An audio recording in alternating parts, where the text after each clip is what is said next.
Som sa viete, keď uvidíte pred jeho menom, že kým si pripravíš, Lukášku, ja dačo poviem, hej, buď kľudný. Keď nájdete pred jeho menom SLDR, to neznamená, že stará ľubovňa doktor. Hej, to je, že sakra liturgia doktor. Niečo tak. Liturgia, sorry, padre. Ale môžem volať Lukáš. Normálne si týkáme ďalej, jak nič. Hej, takže tak. Tak som rád, otec Lukáš, že si medzi nami.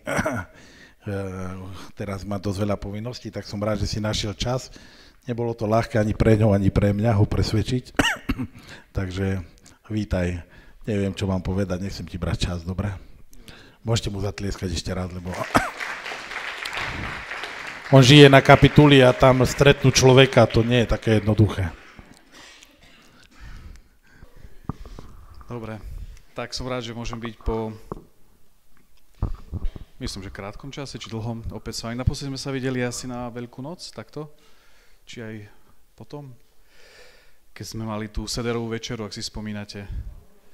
Takže to je také celkom zaujímavé, že pokračujeme vlastne po niekoľkých mesiacoch a budeme nejakým spôsobom nadväzovať na tú sederovú večeru, pretože sederová večera, podľa tradície, bola tou poslednou večerou, pri ktorej Pán Ježiš ustanovil Eucharistiu a my v pripomínaní si slávime Eucharistiu až dodnes, už vyše 2000 rokov. Čiže ja sa vám tak krátkosti budem snažiť teraz, keď sa mi to teda podarí, priblížiť, vysvetliť tajomstvo svätej omše. Čo sa týka tej liturgiky, ak bol liturgie, tam sa dá veľmi veľa o tom rozprávať, lebo liturgia je vlastne modlitba a tých spôsobov modlitieb veľmi veľa. Aj tradícií a dejiny, alebo teda história modlitby človeka a cirkvi je viac ako 2000 ročná, čiže tam sa dá veľa rozprávať. A možno niekedy na budúce budeme viac rozprávať o histórii, dejinách, rôznych tradíciách. To som nepovedal, ale ale áno, veľmi rád prídem. Takže keď bude niekedy priestor, tak si viac povieme možno aj dejiny svätej omše, možno aj rôzne formy, alebo to sa tak nazýva, že liturgické rodiny, ktoré sú jej niekoľko. My sme jedna liturgická rodina, takzvaná rímska, teda rímskokatolíci, takže naša svätá omša patrí do rímskej rodiny. Inými slovami, že sa nazývala aj takedy latinská, pretože takmer 1500-1600 rokov sa slavila svätá omša po latinsky, takže sa to nazýva aj, že latinská. Keď budete niekedy počuť, že rímsky rítus, latinský rítus, alebo ešte aj západný rítus, to všetko je jedno a to isté, a to sme my. Naša svätá omša, rímskokatolícka svätá omša. Potom je ešte grécky rítus, alebo teda byzantský rítus, to sú napríklad gréckokatolíci. A je ešte niekoľko, sú nejaké egyptské, arménske a tak ďalej, ale možno niekedy sa k tomu vrátime a trošku vám to tak poukazujem, aké sú rôzne tie liturgické rodiny alebo tradície. My teda budeme sa teraz zaoberať našou a skôr tak budeme sa snažiť ukázať tú teológiu, čo tam sa prežíva v tej svätej omši, ak sa mi to teda podarí. A keďže tým najkrajším vysvetľovateľom teológie je Božie slovo a liturgika alebo liturgia a sväté písmo idú ruka v ruke spolu, nejakým spôsobom vždy boli. Liturgia bez svätého písma nemá nejaký zmysel a sväté písmo sa ohlasovalo vždy v rámci liturgie, tak je to takto prepojené. Preto svätým písmom sa budem snažiť nejakým spôsobom vysvetliť tajomstvo svätej omše tých jednotlivých častí. Skôr ako teda prejdem k tomu, tak veľakrát sa ľudia pýtajú, že prečo by sme mali chodiť na svätú omšu, alebo prečo tá liturgia je taká, aká je, veď sa môžem modliť k Pánu Bohu ako chcem, kedy chcem, kde chcem. Do istej miery áno, veď Pán Boh je všade, môžem sa k nemu modliť, aj sa modlíme, verím teda osobne doma. Ale prečo teda liturgia? Na čo je dôležitá liturgia? Okrem istého vrcholu, ktorý potom neskôr si povieme, sa mi veľmi páči, ako to vysvetlil pápež Benedikt XVI v knihe Duch liturgie. Ak niekedy budete mať chuť si prečítať túto knihu, je veľmi dobrá, aj keď Benedikt XVI je dosť taký teológ a tie jeho slova nie sú jednoduché ani pre tých, čo študujú teológiu, ale v tej knihe Duch liturgie opisuje takú vec a vychádza zo svätého písma, kde pripomína takú udalosť, ktorá sa udiala na púšti, keď Izraeliti odchádzali zo svätej zeme. A stala sa taká vec, kedy oni veľmi zhrešili tým, že si urobili zlaté teľa a začali sa mu kláňať. Inými slovami si vytvorili liturgiu, ktorú oslavovali to zlaté teľa. A Svätý Otec spomína, že viete, čím zhrešili Izraeliti práve tým zlatým teľaťom, alebo keď si to zlaté teľa robili, že čím vlastne tak veľmi zhrešili? Bo niektorí hovoria, že no tým, že sa začali kláňať tej zlatej soche. Áno, aj nie, pretože Oni tú zlatú sochu, to nebol že nejaký iný boh, že sa začali kláňať nejakému telaťu alebo nejakého iného boha si vybrali. Oni toho jediného, pravého židovského boha chceli znázorniť, tak znázornili tak, ako to videli okolo seba v tých iných náboženstvách tým zlatým telaťom. Čiže oni keď uctievali to zlaté teľa, tak neuctievali nejakého iného boha, uctievali toho pravého jediného boha, ale robili si to zlaté teľa. A svätý otec Benedikt spomína, že zrešili tým, že neposlúchli Boha v tom, že ako majú Boha uctievať. Boh im povedal, ako majú uctievať, Boh im povedal, akú liturgiu majú sláviť a oni si tým zlatým teleťom vymysleli svoju liturgiu. Oni si rozhodli, že budeme oslovať Boha svojím spôsobom. Tým, že si robíme zlaté teľa, budeme oslavovať, budeme pri ňom tancovať, budeme pri ňom jesť obety. A to bol hriech, ktorý im robili, že si urobili liturgiu podľa seba. Kdežto Boh im povedal, spôsob, akým chcem, aby ste ma oslavovali, je tento. A potom im Mojžiš ukázal, aký je ten spôsob. Potom postavili Jeruzalemský chrám. Čiže liturgia, to nie je niečo, čo človek robí alebo vytvára, ale to, čo Boh zjavuje skrze cirkev a ukazuje, takto chcem, aby ste ma oslavovali. Takto chcem, aby ste ku mne prichádzali.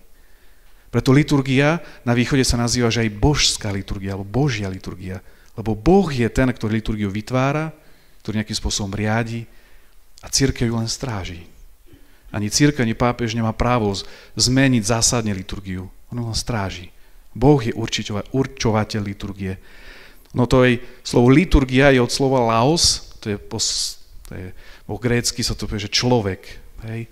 A to je služba človeku. A veľakrát sa to vysvetľovalo, že služba človeku znamená, že človek je ten, ktorý slúži. My sme tí ľudia, kňazi, ktorí slávime na liturgii, konáme všetky tie veci, ľudia spievajú, kňazi slávia, svätú omšu kážu a neviem, čo všetko robia, ministranti tam nosia veci. Ale ten prvý význam liturgie bolo, že Boh je ten, ktorý prostredníctvom liturgie slúži človeku. Ten prvý liturg je Boh, Ježiš Kristus. Že to nie je služba človeka v zmysle, že človek niečo robí, ale v prvom rade je to, čo Boh robí. To je liturgia. Boh niečo koná. Boh koná skrze symboly, skrze nejaké slovo, skrze kňaza, aj skrze celé zhromaždenie ten Boží ľud.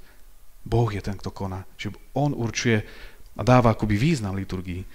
Viete, vždy to tak je, učitelia sa hádajú, že nie, že ktorý predmet je ten najdôležitejší, nie je to inak ani medzi nami, keď sa hádame, že liturgisti, biblisti, dogmatici a kanonisti, čiže právnici, tak musím to ja tak povedať, ako nám to vravili profesori, že všetky tie vedy teologické, ako Sväté písmo hovorí o tom, ako Boh konal, koná, dogmatika hovorí o tom, aký Boh je, morálka hovorí, ako sa správať podľa toho, čo Boh hovorí.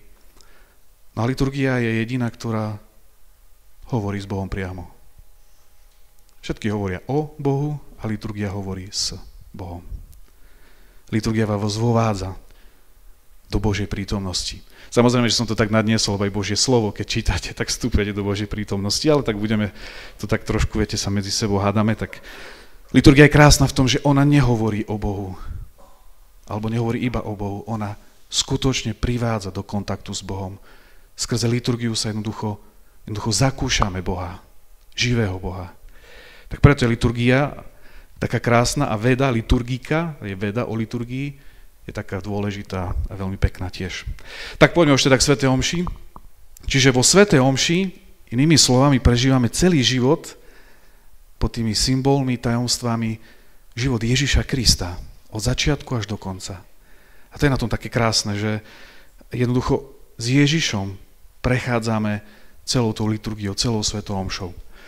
Svätá omša vieme, že má viac častí, ja to len tak bežne poviem, také hlavné dve časti svätej omše sú liturgia slova, to je, kde sú čítania, a liturgia eucharistie alebo obety, to je taká tá druhá časť, kedy nastáva premenenie a sväté prijímanie. To sú také dve hlavné časti, ktoré sa ešte delia na kopec iných, ale to nie je teraz tak dôležité.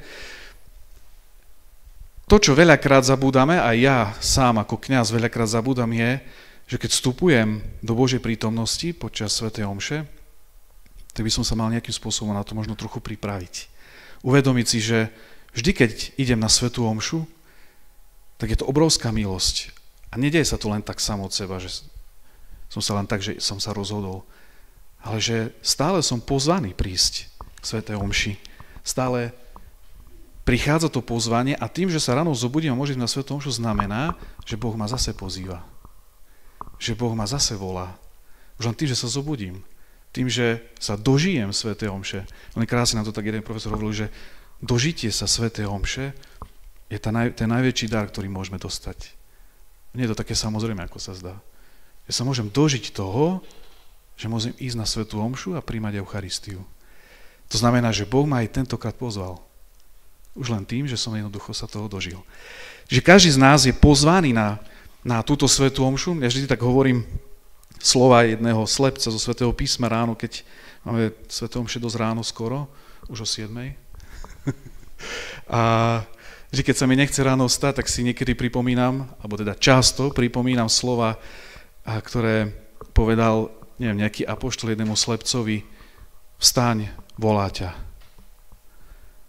Aj bol tam taký ten slepec Bartimej pri Jerichu, kričal na Ježiša, zrazu k nemu niekto prišiel, nejaký apoštol asi hovorí: vstaň, volá ťa Ježiš. Tak ja si to vždy pripomínam. Vstaň, volá ťa. Vždy, keď idem na svätú omšu ráno a sa mi nechce. Vstaň, volá ťa. Kto ťa volá? No Boh, Ježiš. Ježiš, alebo teda Boh pripravuje Eucharistiu ako hostinu pre každého jedného človeka. To je pozvanie prísť na hostinu a tak je otázka, či v našom srdci nám stáva taká túžba ísť na túto hostinu a stretnúť sa s Kristom. Po Svätom písme sa spomína, ako Ježiš hovorí, veľa podobenstiev o hostine, svadobnej hostine, skoro vždy sú to svadobné hostiny. A v jednom z nich tak hovorí, ale teda sú to tie pozvania na tú svadobnú hostinu, ktoré sú symbolom alebo predobrazom Eucharistie. A to také naplnenie tej Eucharistie alebo tej svadobnej hostiny sa deje pri poslednej večeri, keď Ježiš povie tieto slova. A vždy sa ma tam dotýka, akože veľmi som túžil jesť s vami tohto veľkonočného baránka. Veľmi som túžil. A toto slovo zaznieva vždy, keď sa začína sláviť Eucharistia. Vždy zaznieva, keď Ježiš hovorí, alebo nejakým spôsobom to slovo ide, že veľmi som túžil, veľmi túžim s vami stolovať. Veľmi túžim sa vám dávať, ako ten baránok. Tie slova, a to sa dá nad tým rozímať, uvažovať, veľmi túžim. Viete, Ježiš to povedal, že túžim, alebo chcel som, bolo by fajn, bolo by to celkom dobré, čo poviete. Ale on úplne otvorí srdce, povie, veľmi som túžil. Hovorí apoštolom. To hovorí, veľmi túžim. Nie trochu, veľmi. V hebrejčine, teda v gréčine, bo gréčina je ten originál, ktorý sa nám zachoval, je to slovo tak znásobené, že my to nevieme ani slovenčine povedať, to, že veľkou túžbou som túžil. Obrovskou túžbou som túžil s vami jesť tohto veľkonočného baránka.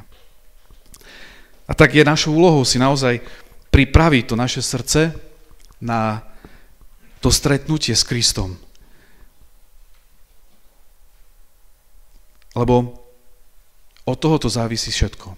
A tak môžeme nad tým uvažovať, že nakoľko je moja túžba, keď idem na svätú omšu, veľká, sa stretnúť s Kristom. Potom teda začína už svätá omša, už sa dostaneme k nej, úvodné obrady, to je taká tá prvá časť. A ona má také 3 časti, tie úvodné obrady.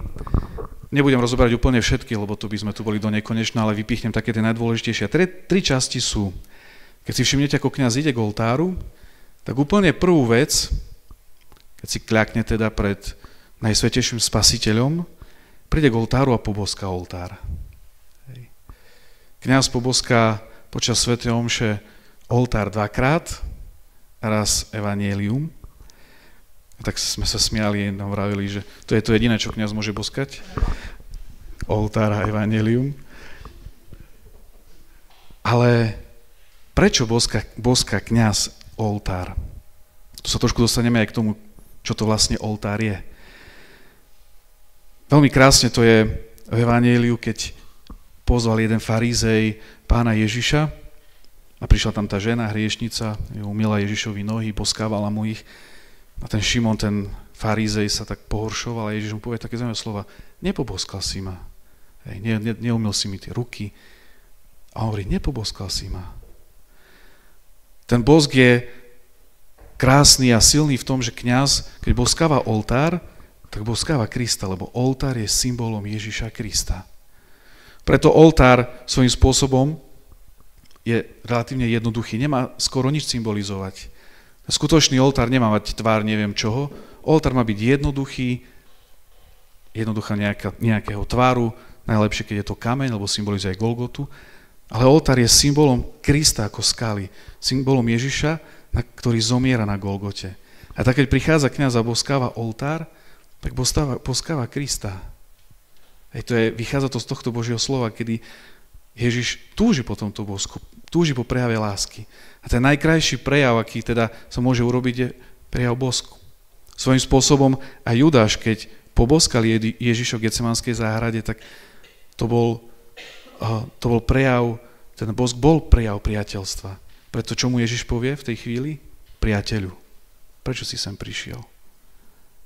Ho poboskal, povie mu priateľu. Čiže symbol toho poboskania oltára, keď to kňaz urobí, každý z vás to môže urobiť v srdci, je vlastne bosk lásky, bosk priateľstva k Ježišovi. Ako keby vtedy Ježiš hovorí priateľu. Nech neprichádzame na svetom ako sluhovia, ako otroci, ale ako priatelia. Otrok nemal právo poboskať pána, ale priateľ áno. Takže je tam poboskanie oltára, potom hneď začína označenie, teda prežehnanie sa, označenie krížom. Práve tento znak je veľmi silný v tom, že vieme, že kríž ako znak spásy je veľmi silný a zaháňa všetko zlo, je znakom spásy, vykúpenia, je mocný. A my vlastne touto rukou, tým, že sa prežehnáme, nejakým spôsobom sa prihlasujeme k tomu, že kríž je náš. Neviem, či už niekedy pán Far vysvetľoval, čo znamená, že prečo sa žehnáme takto, čo znamenajú tie jednotlivé pohyby, každý ten pohyb má svoj význam. Tak neviem, či to vysvetľoval pán Far, ale môžem iba v krátkosti, možno to poznáte, že keď sa žehnáme na hlave, tak to je symbol Boha Otca.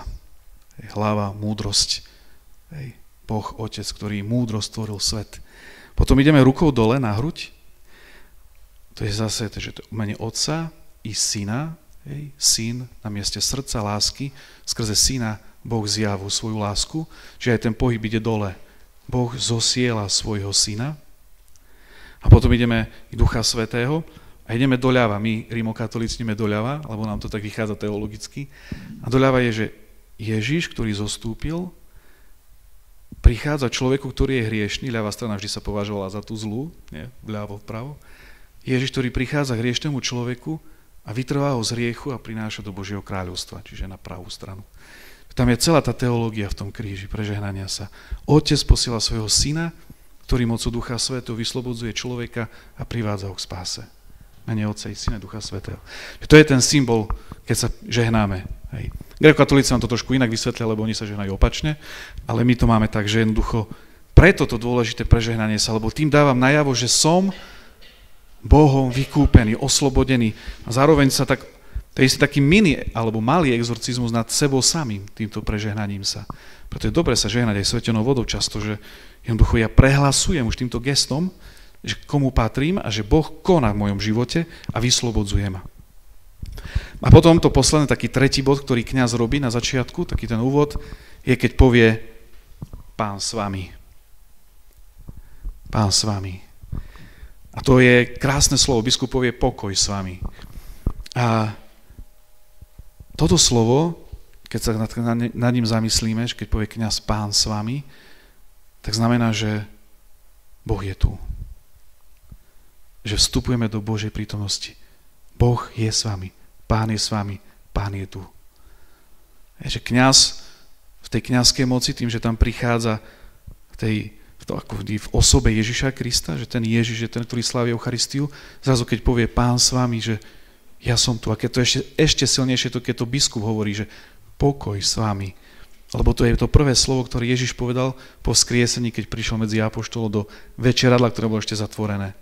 Oni prežívali strach, temnotu, úzkosť, sklamanie z toho, že ich Pán zomrel. A príde Ježiš a povie, pokoj s vami, pokoj vám. A zrazu ten pokoj stvorí v srdciach tých ľudí, on sám stane doprostred, sa tam píše. A povie pokoj vám. Čiže keď kňaz, alebo teda biskup povie tieto slova na začiatku, aj roztvorí tie ruky, keby to odovzdával, tak znamená, že teda Boh je tu, je presne medzi nami. Je v tom našom spoločenstve. Zajímavé je, že kňaz toto Pán s vami, viete, koľkokrát počas svätej omše povie? Nejdem vás skúšať, ale či náhodou. 4-krát. Dúfam, že teda som to dobre spočítal. A aj tie 4, to, že 4-krát to povie, má svoj akoby význam, lebo povie to teda na začiatku, Pán s vami, znak toho, že Boh je tu v našom spoločenstve. Potom to povie pred evanjeliom, Pán s vami, čítanie zo svätého evanjelia. To znamená, že Boh je prítomný v Božom slove. Potom to povie, keď je prefácia, Pán s vami, hore srdcia, to znamená, že je Boh prítomný v Eucharistii. A potom to povie na konci, keď už dáva požehnanie, Pán s vami, požehná, choďte v mene Božom. To znamená, že je s vami, aj keď idete domov. Čiže 4-krát všetky sú znamenia toho, že Boh je tu s nami. No takýmto tempom myslím, že nedojdeme ani k evanjeliu. Keby vás to nebavilo, alebo tak môžete mi ukázať, že choď ďalej. Ja som zvyknutý pri pánu farárovi. Dobre, úkon kajúcnosti. Prichádzame teda po týchto úvodných obradoch úkonu kajúcnosti. Krásne to ukazuje text Božieho slova z knihy Exodus, áno, kde Mojžiš vidí horiaci ker a zrazu zaznie hlas. Nepribližuj sa zem. Zobuj si z nôh obu, lebo miesto, na ktorom stojíš, je zem sveta. A tak úkon kajúcnosti je hneď na začiatku, úplne na začiatku, po týchto úvodných pozdravoch, kedy sa prihlásime ku Kristovi, tak hneď zaznie slovo zobuj si sandále svojho srdca. Lebo zem, na ktorej stojíš, to, čo sa ide diať, je sveté, posvetné. Vždy ten úkon kajúcnosti nie je len o tom, že máme teraz sa dostať do debky, ale máme si uvedomiť v prvom rade, to je svätý Boh. Čistý, svätý Boh. Že to nie je to, že ideme na futbalový zápas, sadnem si, začne to, alebo idem na koncert, alebo idem do divadla, do kina, alebo na nejaké obyčajné stretnutie. Nikde nerobíte úkon kajúcnosti, len na svätej omši. Lebo nám to má pripomenúť, toto je posvätná zem, posvätný priestor, posvätný čas. Povedal Boh Mojžišovi, nepribližuj sa sem, ale zobuj si sandále a potom poď. A to je ten úkon kajúcnosti, to zobujte si sandálov. Uvedomiť si, áno, som človek hriešný. Som človek, ktorý zlyhal. Benedikt XVI hovorí, nikdy nie je človek tak človekom, ako vo chvíli, keď sa pokoruje a kľačí pred Bohom. Vtedy sa človek stáva veľkým človekom. Práve vtedy, keď sa pokorí pred Bohom. Boh je jediný vlastne Boh, ktorý keď sa pred ním pokoríte, tak vás vyvýši. Všetky iné modly, pred ktorým sa človek pokorí, vás zotročia. Jedine pravý Boh, náš Boh, vás vyvýši. A to sa deje pri úkone kajúcnosti, kedy zvolávame Božieho ducha, aby očistil naše srdce. A Boží duch je ten, ktorý aj usvedčuje ako ten meč, ale zároveň vracia dôstojnosť a vyvyšuje. Spomente si na marnotratného otca alebo syna. Otec, ktorý je marnotratný na svoju lásku. Preto marnotratný otec. Otec, ktorý objíma svojho syna, keď sa vracia. To sa deje v úkone kajúcnosti. Máme tam aj to slovo potom ešte z Lukášovho evanjelia, kedy prichádza ten hriešník do toho chrámu, hovorí, Bože, buď milostivý mne hriešnému, že si uvedomuje tú svoju hriešnosť. Bol tam farizej, ktorý nerobil úkon kajúcnosti, hneď spustil svoje prosby. A je tam potom ten mýtnik, ktorý si uvedomuje, že som človek hriešný. A Ježiš povie, tú modlitbu som vypočul. Čiže keď sa idete modliť, tak vždy si tak uveď, Páne, som človek hriešný. Ľutujem tú svoju slabosť, hriechy. A potom spustíte prosby a Boh povie, tohto človeka vypočujem. Dobre. Poďme ďalej. Potom nasleduje, keď je nedeľa teda, máme tu trošku nedeľnú svätú omšu, rozoberáme, glória, modlitba chvály. Ja to tak spojím, lebo počas svätej omše tých modlitieb chvály je viac, nie len jedna, sú dokonca nejakým spôsobom až 4 momenty, kedy chválime, okrem iných, celá svätá omša je na jednej strane obeta, teda to, že Ježiš sa obetuje na kríži a my slávime tu jeho obetu, čiže je to niečo aj bolestivé, je to utrpenie, ale zároveň v tom istom momente je to aj sláva, osláva Boha. No a sú tie 4 momenty, a to je glória, prefácia, Pán s vami, hore srdcia, to je oslavná pieseň, potom je to nádherný sanctus, svätý, svätý, A potom je to tzv. Graciárum, alebo vzdávanie vďaky. To trošku momentálne v našich svätých omšiach trošku hapruje. Hej, a jednou z úloh liturgistov je trošku v tom povzbudiť. Podbieli to? No, lebo pozná s liturgistom. No a graciárum je vlastne vzdávanie vďaky Bohu hneď po svetom príjmaní. Hej.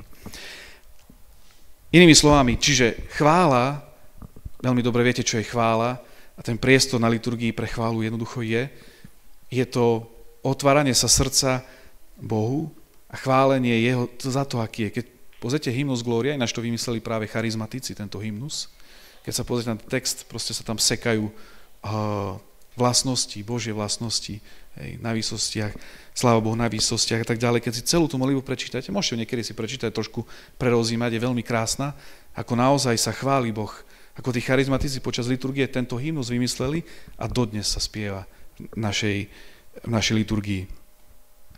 Potom prefácia je to isté. Hore srdcia, spieva sa to, čo Boh konal, ako konal, aký je tiež pozdvihnutie, ako keby pozvanie srdca, chváliť Boha, aby sme otvorili svoje srdce na Pána.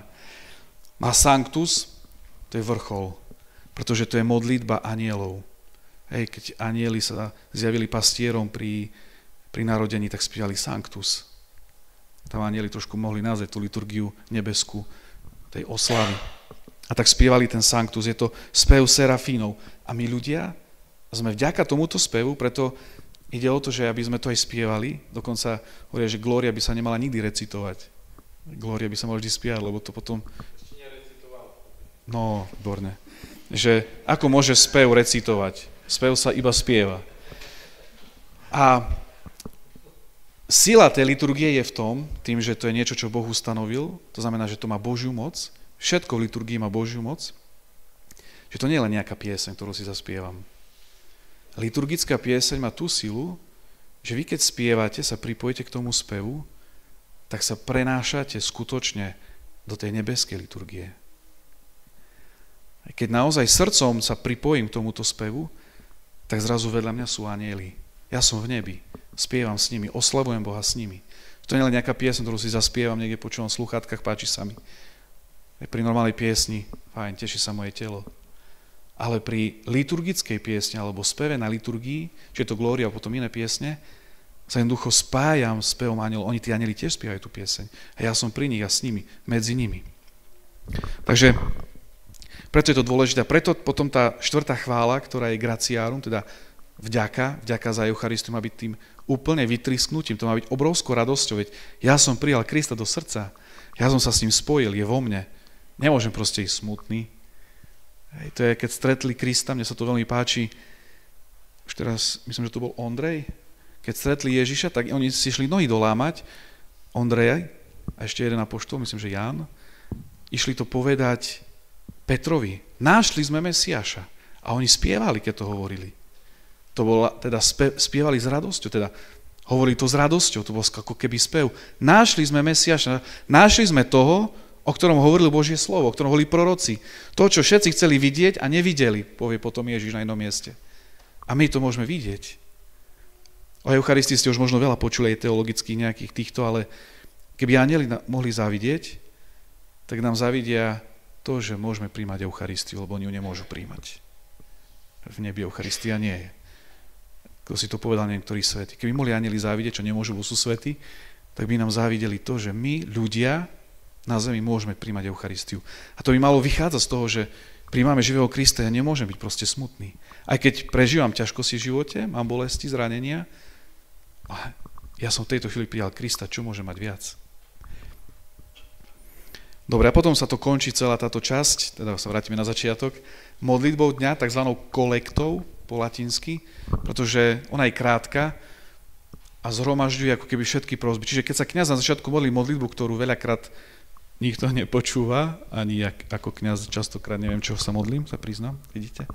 Ale tá modlitba má zahrnúť všetky modlitby a prosby, ktoré máme. Keď sa vtedy kňaz modlí, tak v srdci sa modlíte s ním a predkladajte tie všetky prosby. Tá modlitba sa volá kolekta, slova zhromaždiť. Zhromažďuje všetky úmysly, všetky prosby, všetko, s čím prichádzame. Poďme ďalej, rýchlo. Modlitba dňa. Tu, čo sa modlí, kňaz povie, modlíme sa a rozostrie ruky, hej? Hej, na začiatku. Ja som trošku tie 4 hymny, ale vrátil som sa na ten čas po glórii. Rozumiete, či sme sa stratili? Dobre, dobre. Tu ešte na chvíľku iba možno sa odbočím, lebo teraz som si tak uvedomil, že kňaz veľakrát rozprestrie ruky, veľakrát ich takto drží. Napríklad pri modlitbe Otče náš, pri prefácii, keď má tieto modlitby, ako je modlitba dňa na začiatku, alebo potom iné modlitby počas svätej omše. To gesto, ako má biblický pôvod, a teda na 2 takých základoch je prvý, je ten základ, keď si spomínate na príbeh tiež Izraelitov na púšti, kedy Mojžiš bol na vrchu a bojovali tam dole s tými Amalekitmi a Mojžiš držal ruky. A keď držal ruky, tak tí Amalekiti prehrávali, a teda Židia Izraeliti vyhrávali. A keď mu klesli ruky, tak začali prehrávať. Preto tam prišiel Jozue a Hur, ktorí mu držali tie ruky, aby vyhrali tú vojnu, tí Izraeliti. A to je to gesto, má zdvihnuté ruky. Preto kňaz musí držať zdvihnuté ruky, lebo vtedy vyhrá v úvodzovkách ten Boží ľud. Je toto gesto víťazstva, gesto príjmania Božieho požehnania, gesto toho, že sme odovzdaní Bohu a koná Boh. Preto kňaz rozprestrie ruky, nielen, že niečo chce od Pána, ale že jednoducho to gesto Mojžiša. Ja mám zdvihnuté ruky nad ľudom, aby ho Boh žehnal, aby Boh konal, aby sme vyhrali tie svoje boje. Vždy si na to spomente. Preto aj pri chválach zdvíhame ruky, jednak je tam viacej tých významov, že voláme k Bohu, aby nás chytil, vydvihol, otvárame sa na Pána. Ale je to aj preto, aby Boh mohol konať a aby sme vyhrali tie svoje boje. Tak ako Mojžiš držal ruky a vyhrávali vďaka Bohu, tak aj my dvíhame ruky otvorené, aby sme vyhrali tie naše boje. Aby Boh vyhral v našom živote tie naše boje. Dobre, poďme ďalej. Liturgia slova. Prichádzame k druhej, teda prvej, ako tej nejakej prvej časti, to bol úvod, teraz je prvá časť, liturgia slova. A ona je krásna v tom, že teda má takých viacej častí, ja to iba tak spojím do takého jedného celku. Máme teda prvé čítanie, žalm, druhé čítanie. Prvé čítanie je väčšinou vždy zo Starého zákona, teda v nedeľu, a druhé čítanie z Nového, a potom je evanjelium. Vždy to má byť nejakým spôsobom, alebo sa snaží to byť nejakým spôsobom prepojené. Že to, čo sa v Starom zákone ako keby ohlasovalo, nejaký predobraz, to, čo oni očakávali, tak potom v evanjeliu sa stalo. Všimnite si to v nedeľu, že sú tie čítania prepojené, že to nie sú len tak vybraté časti, ale že Starý zákon má vždy súvis s evanjeliom. Prvé čítanie s evanjeliom. Druhé je už skôr také vysvetlenie, tam väčšinou je to z Pavlových listov, ktoré sa niekedy ťažko chápu, alebo zo skutkov apoštolov. Ale to prepojenie, ten súvis je takýto. Aj žalm, ktorý nasleduje, vždy odpoveď na Sväté písmo. Čiže na prvé čítanie. Keď čítam prvé čítanie, čo sa tam udialo, tak ja, tým, že sa pripájam k spevom žalmu, jednoducho sa pripájam a príjmam to, čo bolo ohlásené. A potom prichádza evanjelium a vstupuje to do môjho života. Liturgia je krásna v tom, že ona je vždy v prítomnosti. Že všetko, čo sa deje na liturgii, je teraz. Keď sa ohlasuje Božie slovo, keď Ježiš hovorí v evanjeliu niečo, tak to hovorí teraz mne, nám. A to, čo on hovorí, že konal, urobil, neviem, slepému, chorému, chromému, tak teraz chce robiť mne. Liturgia je v tom krásna a Božie slovo v liturgii má tú silu, že sa to teraz deje. Že Boh to teraz chce robiť. Liturgia je len v prítomnosti. Nikdy v minulosti, budúcnosti, teraz. Takže toto je moc Božieho slova, ktorú nejakým spôsobom prežívame, keď počúvame Božie slovo počas svätej omše. Jeden dokument hovorí, že teda keď sa číta Božie slovo, a zvlášť teda keď kňaz číta evanjelium, tak to Ježiš hovorí to evanjelium. Ja viem, že tam vidíte farára, kňaza, ktorý má svoj prejav a tak ďalej, ale liturgia je krásna v tom, že keď kňaz číta evanjelium na svätej omši, tak to vtedy Ježiš hovorí. Na 100% hovorí to cirkev. Vtedy Ježiš hovorí tieto slova. Teraz my sme presne tí ľudia z toho zástupu, ktorí môžu počúvať Ježiša. A počúvame ho. On teraz hovorí. A preto to slovo, zvlášť teda to evanjelium, nech vstupuje do nášho srdca s tou vierou, že verme, teraz toto Ježiš hovorí mne. Aby to slovo mohlo priniesť účinok v mojom živote. Aby to slovo mohlo uzdraviť moje srdce a môj život. Preto sa číta vo svätej omši Božie slovo evanjelium. Preto aj pred evanjeliom robíme také gesto, to robíme všetci, že sa 3-krát tak prežehnáme na čele, na ústach a na srdci. Hej. Inými slovami, ako keby to je to gesto, ktoré sa hovorí,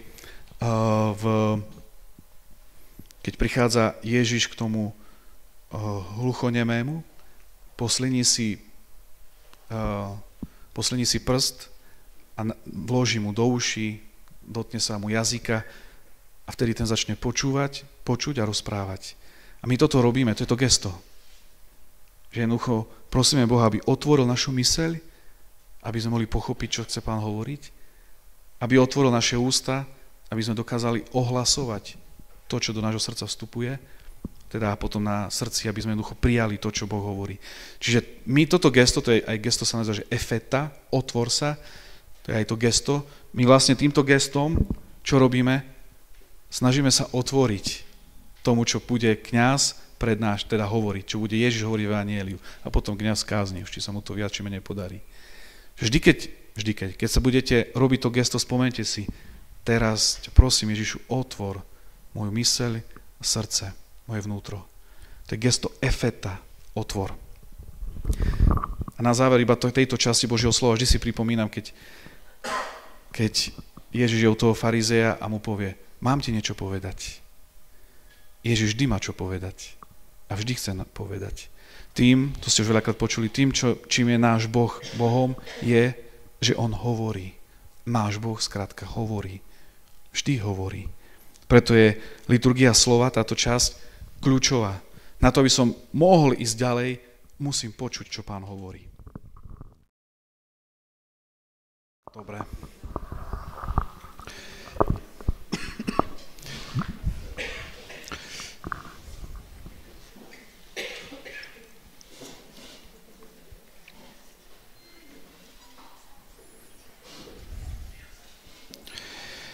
Dobre, takže to gesto teda pred evanjeliom je také dosť kľúčové naozaj, aby sme správne pochopili, čo Boh chce rozprávať. To je tiež dosť kľúčové správne pochopiť, čo Boh hovorí, lebo veľakrát si ľudia vysvetľujú po svojom, čo Boh hovorí. Takže aj týmto gestom počas liturgie dávame najavo, že chcem správne pochopiť, čo Boh hovorí, potom aby som mal silu, odvahu rozprávať, aby sa mi rozviazal jazyk, lebo veľakrát môžeme mať strach rozprávať a to jednoducho prijímam tú odvahu Božieho ducha, aby som svedčil o tom, čo som zažil. A potom pri srdci je naozaj, keď robím krížik na srdcom, je, aby som skrátka prežil to, čo Boh hovorí v tom Božom slove. Aby som naozaj teraz v tejto chvíli zažil, že keď Ježiš tam rozpráva. Napríklad, vždy ma to dojme, keď Ježiš povie tej žene, ktorá je chorá na krvotok, tak ako jedinej v celom Božom slove povie, že dcéra ju osloví. Keď čítame to Božie slovo a mám tú vieru, keď sa poznačím tým krížikom na srdci, aby naozaj som prežil, tak ja v tej chvíli môžem prežiť, ako Ježiš mne teraz hovorí. Hej, dcéra moja, syn môj. Že teraz to môžete normálne prežiť na tej svätej omši. A všetko tam, čo to slovo, ktoré jednoducho zaznieva. Liturgia je tak krásna v tom, tú silu, že to sa teraz deje, to, čo som spomínal. Teraz sa to skrátka deje. Všetko. A potom po liturgii slova sú ešte také dve veci, ktoré doplňujú tú liturgiu slova. Jedno je vyznanie viery, verím v Boha.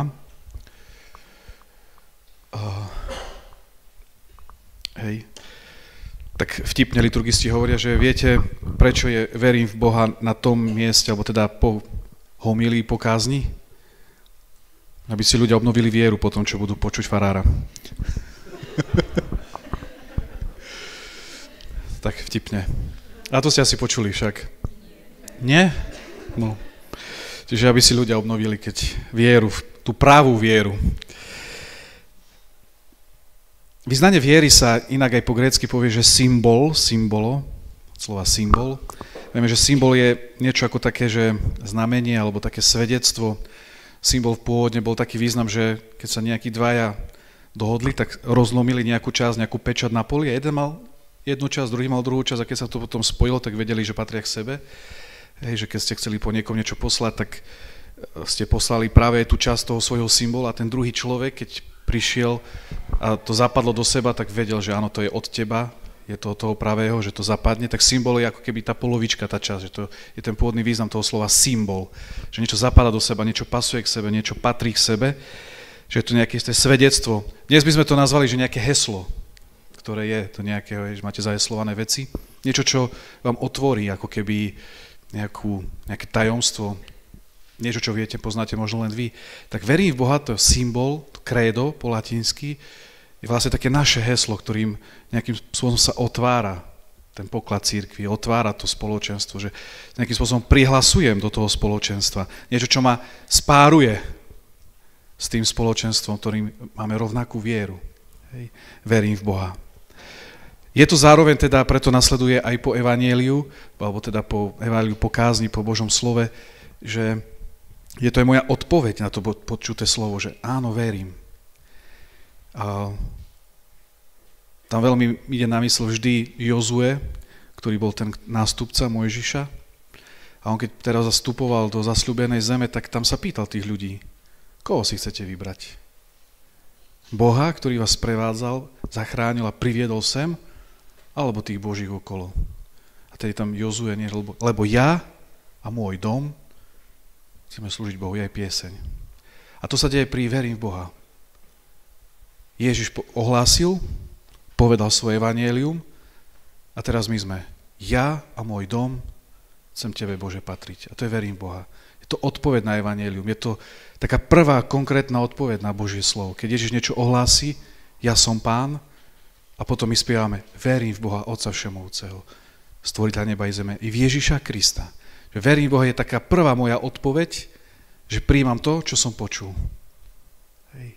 Zároveň zbudzujeme takú a prosíme o takú silu, lebo jedna vec je veriť, to povedať, druhá vec je skutočne ako keby tomu uveriť.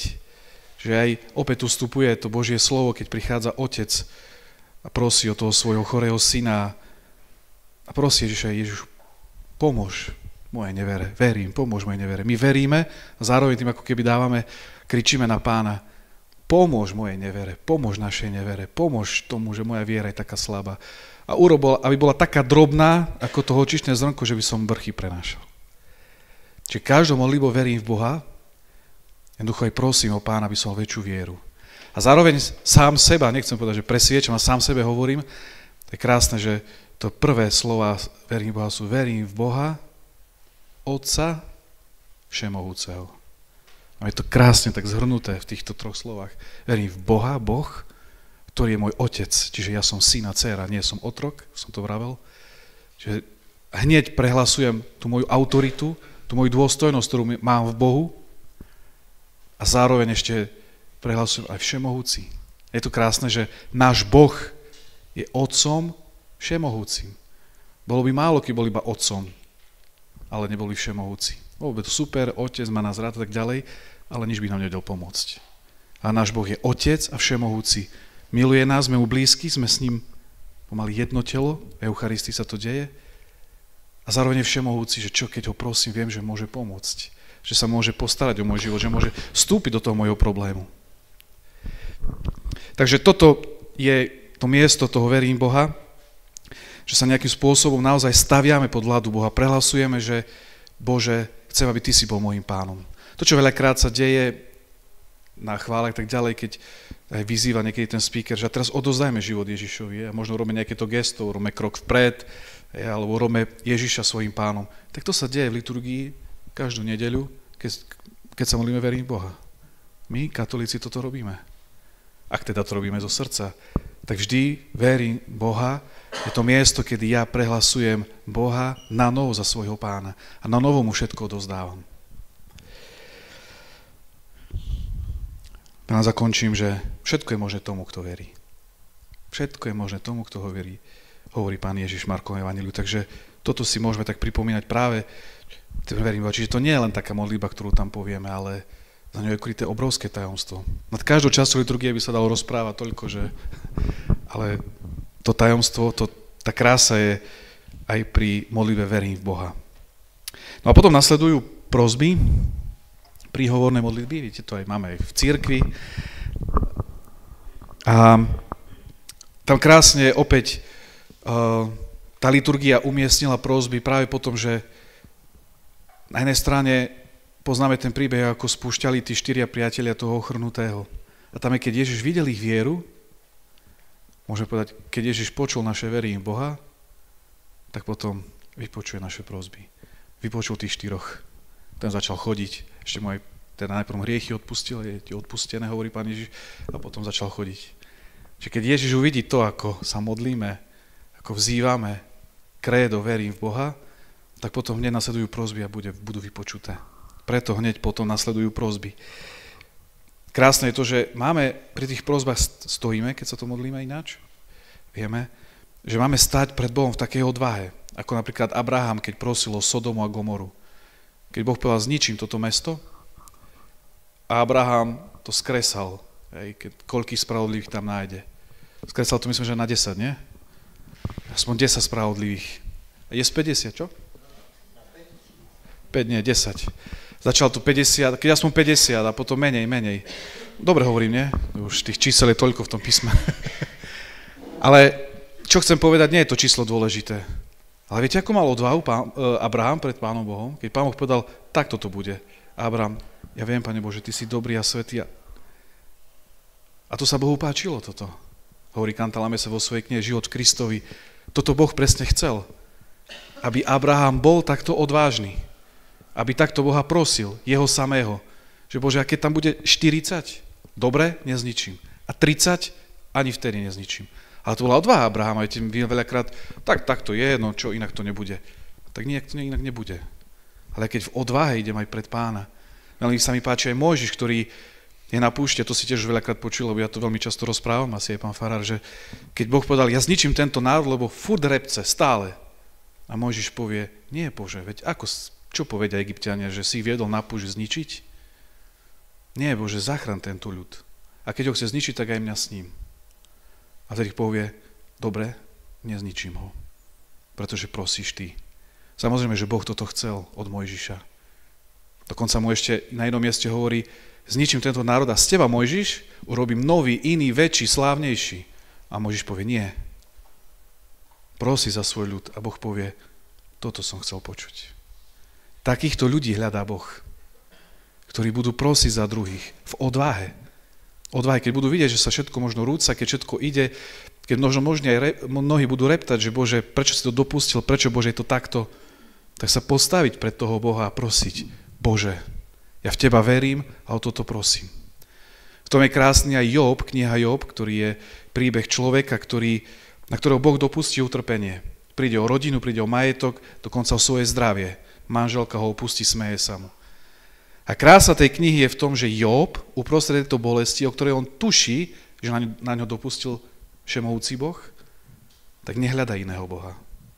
Nehľada silu niekde v sebe, nejaké riešenie kdekoľvek. On vo vedomí, že tento Boh na mňa toto dopustil, tak ja tohto Boha prosím, aby to zmenil. Neuteká k inému Bohu, ale toho Boha prosí, Bože, ja ti verím, postaraj sa. A v tom je krása tejto knihy Job, že on nehľada iného Boha, ale tohto prosí. A my veľakrát máme v sebe toto, že Bože, ja ti verím, modlím sa, chodím na omša, nedarí sa mi, všetko je zlé. Máme tendenciu to potom hľadať inde, možno aj neprosiť. Prosme tohto Boha. Toto Boh chce vidieť, túto odvahu. Čiže tieto prosby majú byť práve v tejto odvahe pred ním. Zároveň týmito prosbami nás Pán Boh ako keby tak pozýva nás takej spoluúčasti na diele vykúpenia. Veľakrát sa ľudia tak pýtajú, alebo som mal takú otázku, že prečo sa mám modliť, veď Pán Boh vie, čo je dobre, no na čo? No pretože Boh ťa pozýva.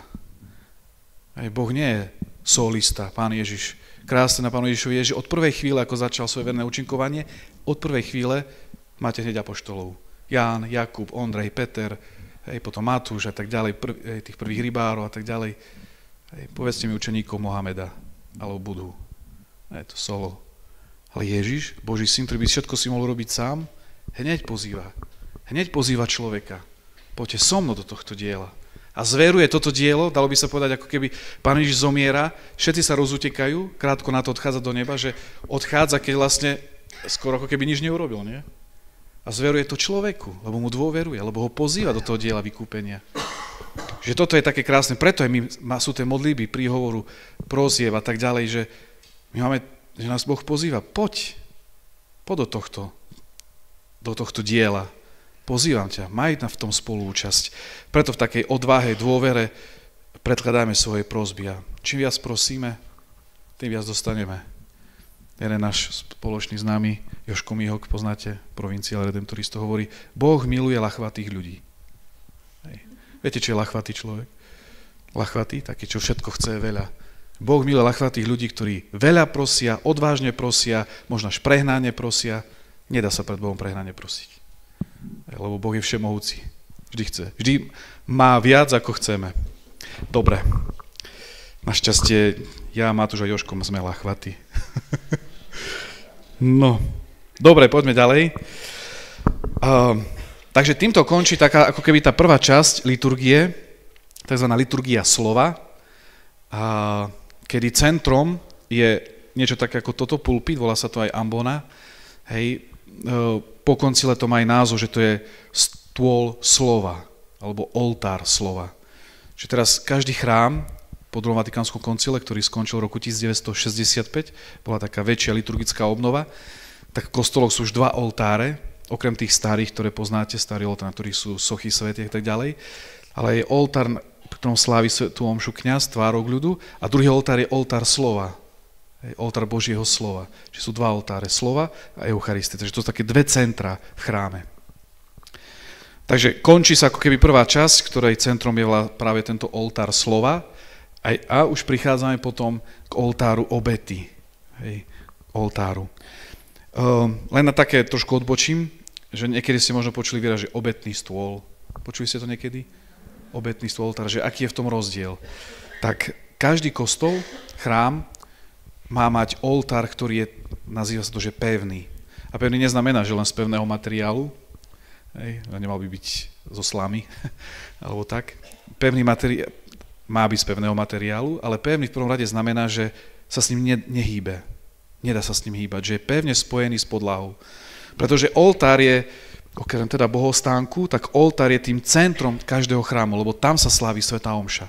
V bohostánku je živý Kristus, kľakáme, a obeta sa deje na oltári. To sú dve centra. A preto ani s bohostánkom sa nehýbe. Je niečo pevné, fixné. Viete, keď príde do kostola, že tam je bohostánok a nebude o týždeň zase inde.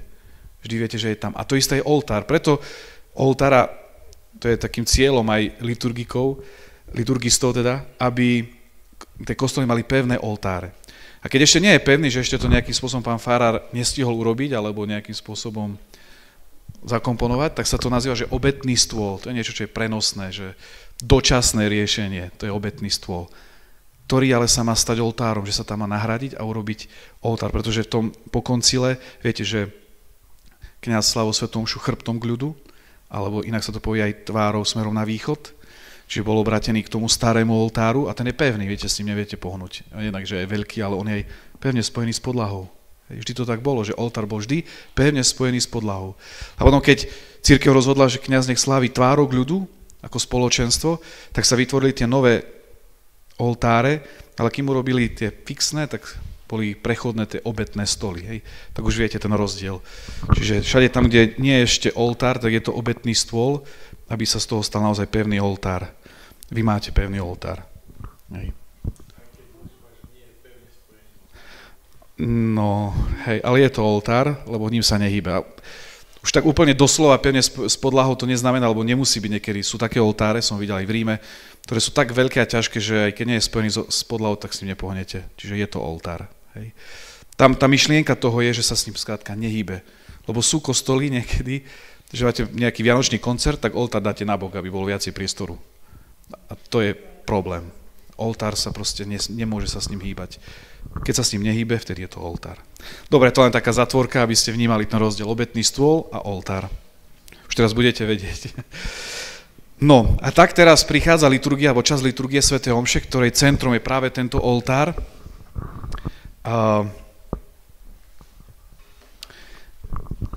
Liturgia obety začína obetovaním, takzvané ofertorium po latinsky.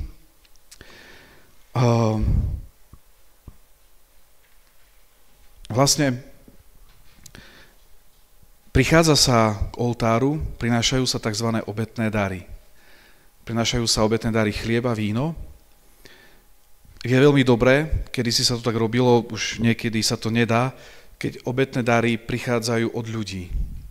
V prvotnej cirkvi to bolo tak, že ľudia priniesli chlieb, priniesli víno, že nie, že zo zakristie je kňaz, ale že to bol obetný dar ľudí, celého toho spoločenstva, tej cirkvi, ktorá prináša tento obetný dar svoj, ako ten chlieb, ktorý vypestuje, lebo za tou hostiou, za tým chlebom je obrovské dielo práce ľudí.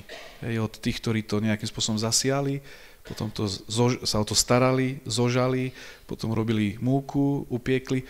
Taký chlieb to má proste obrovskú históriu. To je symbol tej ľudskej práce, ktorá ako keby sa nejakým spôsobom podiela na tom, že sa pripravia obetné dary, ktoré sa prinesú ako obyčajný odzok, obyčajný chlieb, obyčajné víno Bohu a on z toho urobí niečo neuveriteľné, vráti to človeku. Premení to a vráti to človeku. A tak krásne na našom Bohu je, že keď mu niečo obetujete, lebo v tej chvíli, keď sa prinášajú tieto dary, už či to prichádza, niekedy sa to robí symbolicky, že prinášajú obetné dary aj ľudia, že sa tá miska s tými ampulkami prináša, že ľudia ju prinášajú, to je veľmi pekné, ak sa to niekde dá v kostole. Tak keď vidíte, alebo keď sa ministranti prinášajú tieto obetné dary, tak vtedy sa viete, čo deje? To ste možno aj čítali v jednej knižke od Katalíny Rivas, Teológia, ktorá hovorí, že vtedy každého človeka, ktorý je prítomný na svätej omši, anjel strážny sa postaví, vnímajte to tak, že sa zodvihne a vezme tie prosby tých ľudí, každého jedného a prináša ich spolu s tým chlebom a vínom na oltár. A potom tá Katalína Rivas v tých videniach hovorí, že sú také viaceré typy tých anielov, respektíve všetci sú rovnakí tí anieli svätí, ale jeden má plné ruky a jeden prázdne. Jeden je radostný, jeden je smutný. A ona vysvetľuje, že tí, ktorí sú radostní, majú plné ruky, to sú tí, ktorí si uvedomujú, čo sa deje. Anieli tých ľudí, ktorí si uvedomujú, čo sa deje a prinášajú tie svoje dary Bohu, obety, tie svoje ťažkosti, že vedia, že teraz je ten moment, kedy idem ja obetovať to, čo mám vo svojom živote a v prvom rade idem obetovať seba samého, svoje srdce.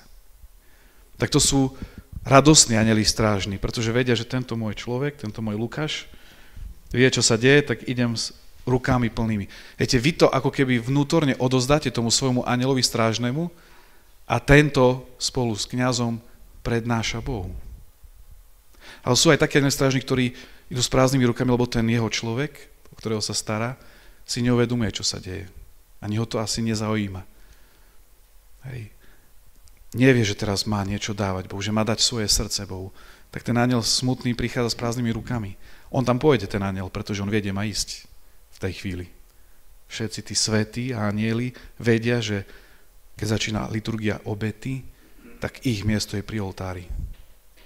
Že ten anjel tam pôjde tak či tak, lebo on je svätý, on ide k Bohu. Otázka je, či aj naše srdce ide s tým anjelom strážnym Bohu. Čiže celé nebo v tej chvíli zostupuje, celé nebo, v prvom rade samozrejme, že Boh, ktorý sa vteľuje do Eucharistie, to si ešte za chvíľku povieme, ale tam zostupuje celé nebo.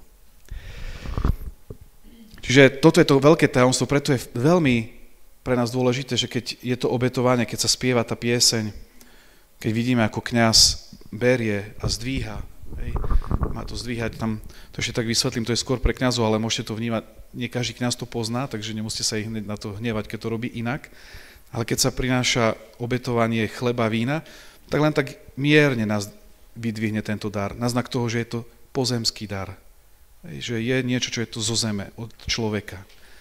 Lebo kňaz 3-krát, do zatvorky 4-krát, ale 3-krát zdvíha, robí ako keby úkon zdvíhania a to má istú gradáciu. Toto je prvý, poviem vám potom, ktorý je druhý, tretí a potom v zatvorke ešte 4. vám poviem kedy. A toto je taký prvý dar, kedy kňaz robí také pozdvihnutie, hej, zdvíha. A tak jemne, mierne. Lebo je to ešte dar, ktorý je niečo, čo chcem dať Bohu, ale je to ešte pozemské. Ešte to dávam Bohu, lebo nemám nič iné. Ale ešte to nie je to ono, ešte to nie je to, poviem to tak, prepáčte, to práve orechové, to ešte len bude. Čiže zdvíha to len mierne. Chlieb a mierne kalich. tam ešte vás poviem, aby ste porozumeli, čo ten citát znamená. Nádobu rozbila, to je pomazanie Ježiša v Betánii. Vravil som, že svätá omša je tajomstvo Ježiša Krista. A zvlášť teda jeho posledných hodín, to nazvime. A teraz ako keby nastáva ten moment, keď je dobetovanie, kedy prichádza, v písme to máme, pomazanie Betánii, kedy prichádza tá žena, Mária, rozbije nádobu s neskutočne drahým olejom a vyleje na Ježiša. Pomáže ho tým. A Judáš povie to, čo to urobila také drahé, veď sa to mohlo predať chudobným a lepšie využiť a tak. Zajímavé, že vám Marek spomína, že rozbila túto nádobu, všade ostatní evanjelisti hovoria, že len vyliala, ale Marek doslova povie rozbila. Prečo to tak zdôrazňuje? Lebo sa dá najavo, že nič si nechcela nechať pre seba. Keď niečo rozbijete, teda nádobu, tak všetko, čo tam je, vytečie. Keď iba vylejete, tak späť, tak trošku nechám. A ona rozbila, ukázala, že dala všetko. Celý ten vzácny olej, ktorý tam spomína, Judáš presne vedel, koľko stojí taký olej, zaujímavé, nie? 300 denárov, to je celoročná priemerná mzda. Celoročná priemerná, neviem, koľko je priemerná mzda na Slovensku, 1000 eur, 1200, tak si dajte krát 12. Takoto niečo cenné vyliala na Ježiša v tej chvíli. A toto aj my máme robiť, keď ideme obetovať, že to, čo som spomínal, obetovanie niečo, že obetujem niečo, čo mi je drahé, cenné, dávam to Bohu a mi to vráti premenené a požehnané. Čiže keď prichádza tento moment, tak dávajme svoje prosby vďaky, ale dávajme aj to, s čím si nevieme rady. Aj svoju biedu a slabosť. Možno obetujme aj to, čo nemá byť v našom živote a neviem sa toho vzdať a je mi to ťažké. Tak tento moment je príležitosť, kedy môžem prísť a povedať Bohu, Bože, toto ti chcem dať, len neviem ako. Chcem sa toho vzdať, zrieknúť. Tak je to vtedy ten moment, kedy môžem Boha poprosiť o tú silu. On to vezme a premení. A veľakrát je to také ťažké sa toho vzdať. Veľakrát sú možno veci v našom živote, veľakrát sú naše predstavy, plány. Ja to chcem inak, Pane Bože, ako mi to naznačuješ Ty. Ja chcem svoj život takto a Ty ma vedieš takto. A to je ten moment toho zápasu vo svätej omši. A môžeme to zažívať každý deň. A stále tam jednoducho bojovať o to, aby som sa zlomil pre ten Boží plán. Tak to je to obetovanie, že je to ťažké, je to boj, ale chcem ti to, Bože, vložiť na tú paténu alebo do tej misky, do toho kalicha. Hej. Čiže to obetovanie nie je len o tom, že dáme tam svoje prosby, ale dáme tam aj, ako keby daj, tie svoje plány, svoje predstavy, jednoducho, aby sme sa nechali zlomiť pre ten Boží plán, ako to hovoria evangelizátori. Nechať sa zlomiť. A to je ten moment, kedy som pozvaný to urobiť. Urobím to? Neurobím? Premení sa potom moje srdce? Alebo nepremení? Premení sa len to, čo sa dostane na oltár. Čo sa na oltár nedostane, čo tam nedám, sa nepremení. My vieme, kňazi, že premieňame len chlieb, ktorý sa na oltári nachádza. Chlieb, ktorý je v sakristii, hostie, tie sa nepremenia. Tie zostanú hostiami, kým sa nedostanú na oltár. Tak aj tie veci v našom živote sa nepremenia, kým sa nedostanú na oltár, ktoré máme. A toto je ten moment. Vtedy to tam dávať. Viesť ten zápas. Vstúpiť do toho boja. No, dobre. Už len také trošku vysvetlenie aj tej samotnej liturgie, možno tých symbolov, ktoré sa tam dejú. Ja vysvetlil som tých anjelov strážnych. Kňaz tam robí takú zaujímavú vec, keď vlieva víno do kalicha, to ste si určite možno všimli, vleje víno a potom robí takú zaujímavú vec, zoberie vodu a kvapne. Takú malú kvapku. Neviem, či si všimli, že dáva kvapku. Dáva kvapku, nesmie dať veľa tej vody, aby sa z toho nestala voda s vínom, ale aby to stále bolo víno.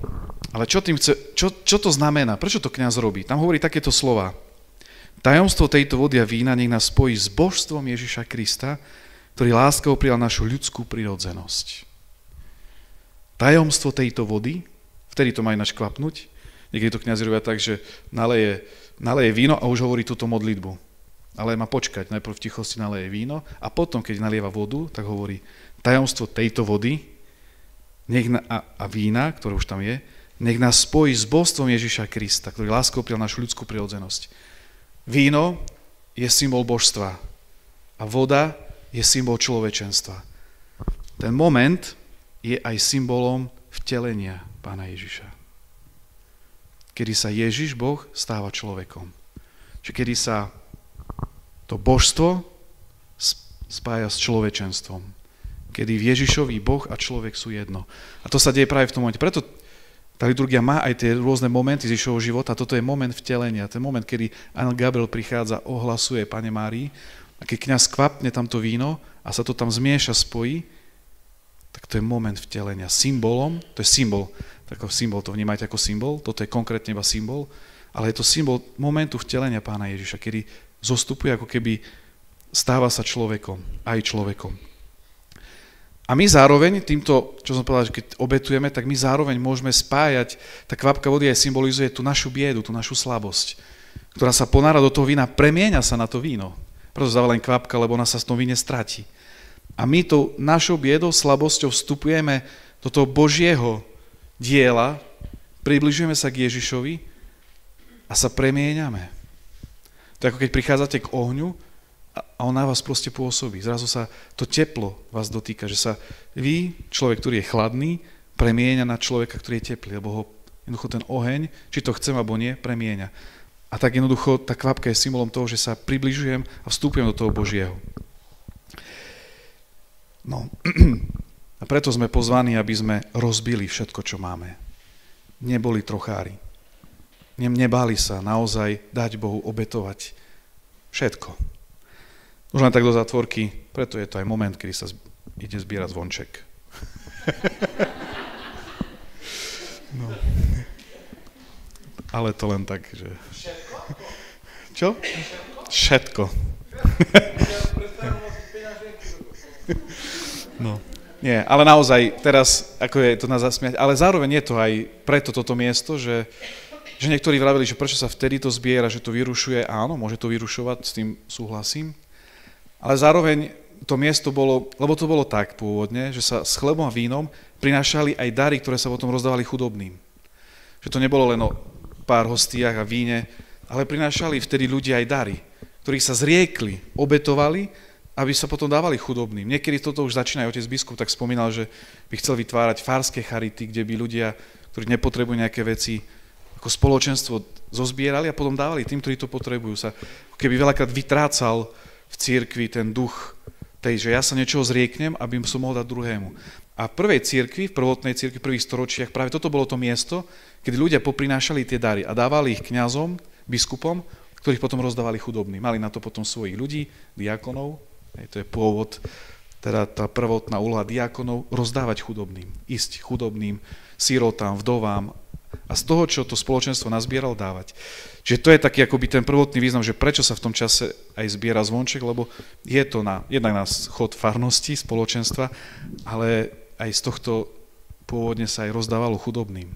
Prišlo, zozbieralo sa a dalo sa chudobným. Že to, čo človek obetoval, potom sa dalo vlastne tým chudobným. Dobre, poďme ďalej. Obetovanie. No a teraz prichádzame do tajomstva Eucharistie, prichádzame k tomu vrcholu. Ja už som spomínal, tak sa už nebudem opakovať, Svätý Svätý, prefácia a Svätý Svätý, to sú tie modlitby, ktoré predchádzajú Eucharistii, ale už som o nich spomínal ako o modlitbách chvály. A práve počas toho Svätý Svätý Sanctus, keď sa spieva Svätý Svätý Hosana, tak ďalšia taká vec z Ježišovho života sa vtedy deje. Kedy spievali ľudia Hosana? Písme Ježišovi. Keď vstupoval do Jeruzalema. Áno. Čiže už vidíme, že bolo pomazanie v Betánii a teraz Ježiš vstupuje do Jeruzalema. Už sa to umúčenie blíži. Pomazanie v Betánii bolo 6 dní pred umúčením. A teraz počas toho spevu Sanctus sa teda dve veci dejú. Prvá, že Ježiš vstupuje už do toho Jeruzalema. Už sa blíži hodina jeho umúčenia. Ale zároveň zostupuje v tej chvíli úplne celé nebo. Prišli anjeli strážni pri obetovaní a teraz počas toho Svätý, Svätý, Svätý, Pán Boh všetkých svetov. Tam je po latinsky Sabaoth, to sa nedá ani preložiť do slovenčiny. My to prekladáme ako všetkých svetov, ale to je Sabaoth, to je proste Boh celého, všetkého, čo existuje. To znamená Boh mojej mysle, mojho srdca, mojej vôle, mojej budúcnosti, minulosti, Boh našej zeme, celého vesmíru. Čiže inými slovami, Boh úplne všetkého. Mojej každej bunky, každého atómu, to je to slovo Sabaoth. Mali Židia taký výraz, v tom slove vnímali, že on je Boh všetkého. Na čo si človek pomyslí, na čo pozrie, on je Boh toho všetkého. My to prekladáme Pán Boh všetkých svetov. Hej. No. A to je ten moment, keď sa spieva to Svätý, Svätý, že keby sme my mohli mať otvorené oči, že by sme si dali také okuliare, ktoré nám otvoria, čo sa tam vlastne teraz deje. A teraz to reálne skutočne myslím, pri tom vtelení to bol symbol, ale teraz to už nie je iba symbol. Teraz sa to reálne deje, že v tej chvíli celé nebo reálne zostupuje na oltár. Čiže prichádzajú všetci svätí, všetci anjeli, serafíni, cherubíni, všetky tie zástupy nebeské. Myslím, že som mal pre vás prednášku o tých anielských zástupoch. Všetky tie zástupy, mocnosti, sily, na každú svätú omšu, lebo nie je nejaká svätá omša väčšia, menšia, že podľa toho, aký veľký je kostol, že v katedrále je tých anielov viacej a v kaplnke je nejaké menej, alebo keď slávi biskup, tak ich je viacej, keď slávi pán kaplan, tak menej. Každá svätá omša je úplne rovnaká, lebo Boh je ten istý, ide o Pána. A teda každú svätú omšu aj v tej najmenšej poslednej kaplnke, kde možno je iba kňaz a jeden človek, tam zostupuje totálne celé nebo na ten oltár, do toho chrámu, do toho priestoru. Celé nebo, všetci tí svätí a tak ďalej. A nebeská matka Panna Mária tam prichádza. Ja myslím, že tá Katarína hovorí, že Panna Mária tak hovorí v tom zjavení, že áno, veď chodia ľudia tam, kde sa Panna Mária zjavuje Lourdes, alebo zjavovala Lourdes Fatima, kde sa zjavuje Medjugorje a tak ďalej. A zjavuje sa tam Panna Mária. A ona hovorí, ale nikde nie som tak prítomná, ako práve pri svätej omši, v čase liturgie Eucharistie. Nikde nie som tak prítomná, ako práve počas svätej omše. A to je ten moment, kedy tam to celé nebo na čele s Pannou Máriou prichádza, ona tam je. Ona dokonca, tá Katarína Rivas to tak hovorí, že ona tam normálne stojí vedľa kňaza. Myslím, že po ľavej strane, ktorá sa to nevá. Ona ju tak videla, že proste ona tam vždy stojí. Je hneď za kňazom. A ona vysvetľuje, že prečo je hneď za kňazom, nie vedľa, lebo napriek tomu, že Panna Mária je Božia matka, že je najsvätejším človekom bez hriechu, kráľovná anielov, kráľovná neba, napriek tomu ona nebola nikdy kňazom. Nikdy nepriniesla tú svätú omšu ako obetu. Hej. Nepremenila chlieb na telo a víno na krv. Napriek tomu, že to bola výsada, ktorú Ježiš odovzdal a nechal len svojim apoštolom učeníkom. Hej. Ale je tam. Ona tam je. Hneď najbližšie, hneď prvá. Blízko. Je tam. Ja veľakrát ako kňaz, no veľakrát. Chcel by som veľakrát, ale nie veľakrát. Si to tak snažím si uvedomiť, že teraz, keď sa spieva to svätí, svätí ľudia spievajú, tak zrazu, že sa to tu deje. Že, ja hovorí, že posun sa. Ale ono sa to fakt deje. No nie je toto, že posun sa, ale teda ešte som to nezachytil, možno, že sa furt nejaký aniel nahneva, že ja som tu mal...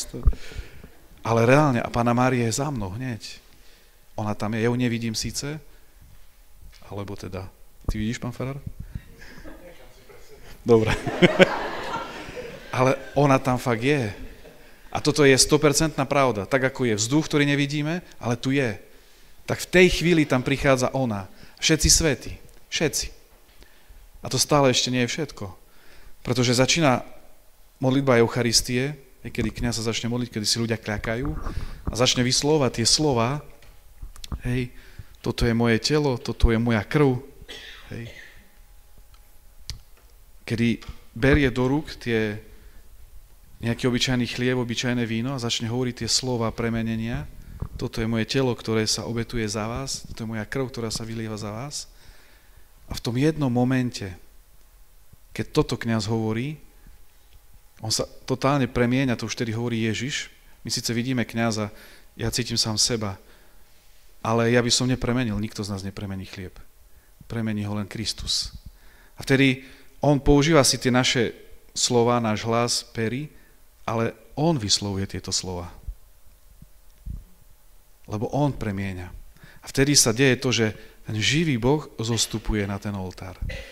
A to najväčšie tajomstvo je, ktoré absolútne neuveriteľné, je, že vieme, že liturgia obety je vlastne obeta Krista na kríži, tak my v tej chvíli, keď toto kňaz hovorí, sme na Golgote. Ale skutočne sme na Golgote. To je tajomstvo a tá sila Eucharistie je v tom, že my sa jednoducho v tomto momente ocitáme na Golgote pod krížom. A preto Faustína aj v denníčku rozpráva, alebo teda Ježiš ho povedal, že ja keď som bol na Golgote, som na teba pozeral. Som ťa videl. A ja som vtedy zavidel Faustíne, že to nie je fér, prečo iba na ňu pozeral, keď bol na Golgote, že okrem teda tých apoštolov a tých, čo teda Jána, Panu Máriu, ženy, nejakých tých vojakov, farizeov, ktorí sa mu tam rúhali, tak ešte na Faustínu pozeral, prečo iba na ňu. A potom som študoval v Ríme, alebo teda tú liturgiku a som si uvedomil, že on iba ukázal to, čo sa týka každého človeka.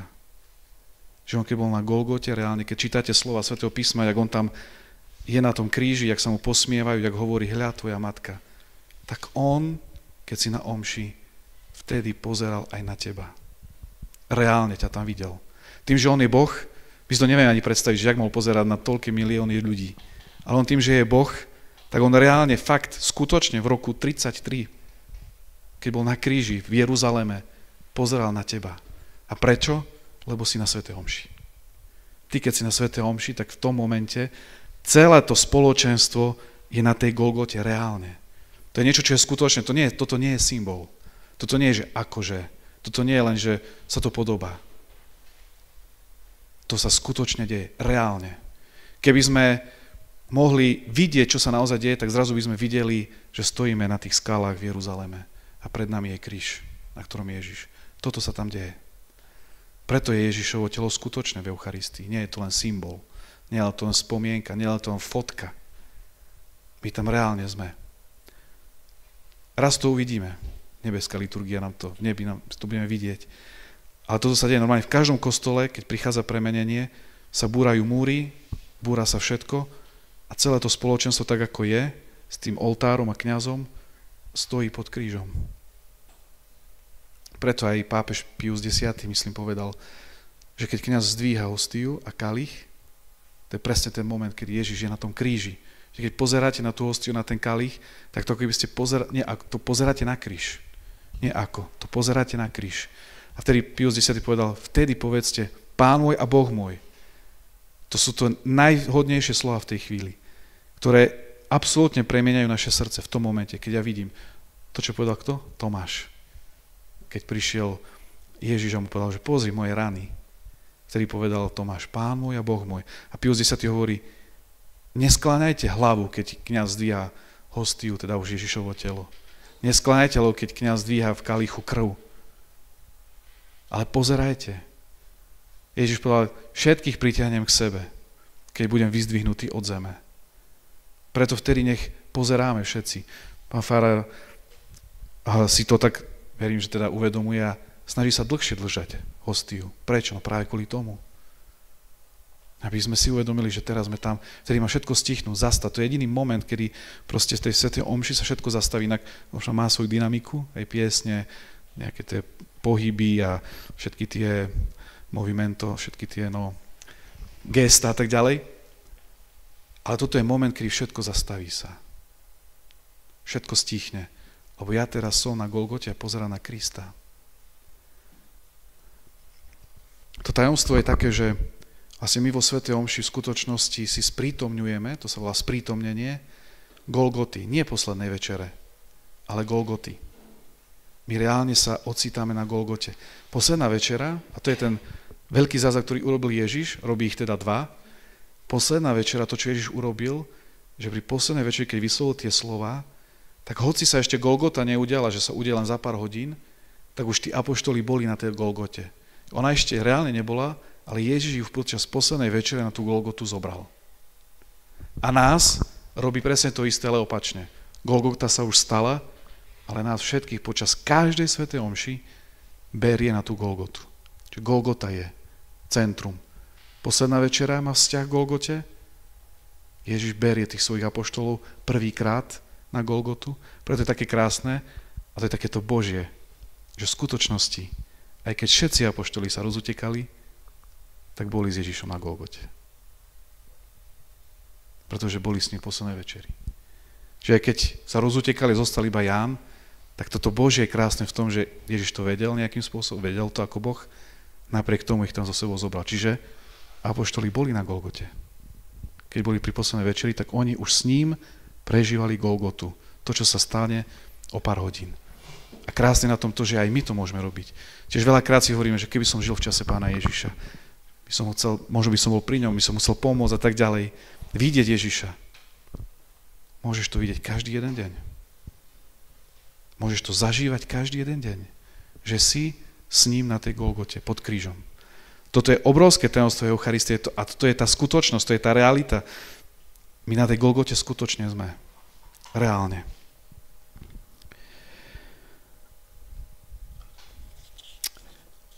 Eucharistia ako to tajomstvo, kedy my sme na tej Golgote, alebo teda Pán Ježiš veľakrát, to som na začiatku spomínal, že pripodobňuje aj isté tej svadobnej hostine a istým spôsobom, keď my prichádzame k Ježišovi, aj potom vo svetom príjmaní, prichádzame s ním na tú Golgotu, tak ako keby hovoríme Ježišovi áno, tak ako hovorí nevesta pri sobáši áno.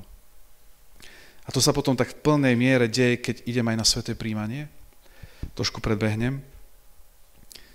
Ale každé to príjmanie, prijatie tej Golgoty, prijatie Ježiša v Eucharistii je moja svadobná zmluva s Bohom, s Ježišom. Ja mu vždy svätým príjmaniu hovorím áno. Tak ako si to snúbenci hovoria v kostole. Áno, beriem.